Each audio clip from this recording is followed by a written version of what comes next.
Hello guys, good afternoon. Ito, meron tayong dalawang magnetron na i-experiment natin, no?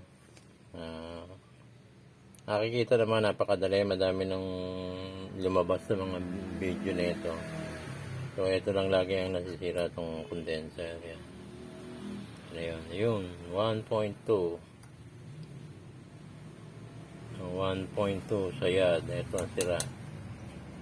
Ito. So, ito ang okay.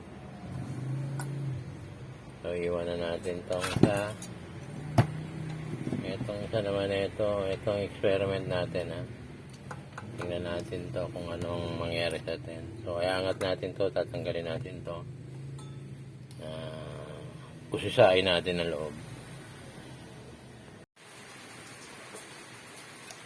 So guys, ito lang yung loob ng ng magnetron. Ayan, ayan siya. So yun yung loob, yan.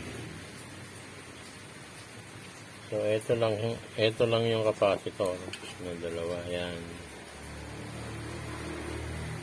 Agos dito, yan.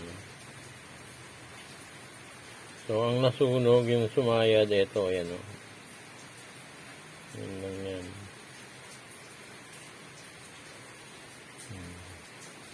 Cement type na capacitor ang magkabila. Curious lang ako kung saan nakalagay yung capacitor, kaya ako winasak eh. Kasi para malaman ng iba na talagang walang contact yung dalawa. Pag sumayad yun na talaga. Kumbaga sa infinity ang hindi mo ma-measure eh. Talagang pag ma-measure mo lang yung sayad na. Yung sa yung ayun na, may sumabog na. Kaya nasunog na yung loob eh. Itong isa buo pa eh.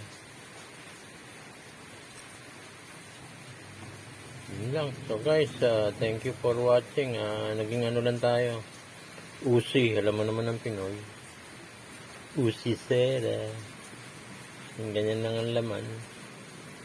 Please subscribe na lang, hit the notification bell, and maraming salamat.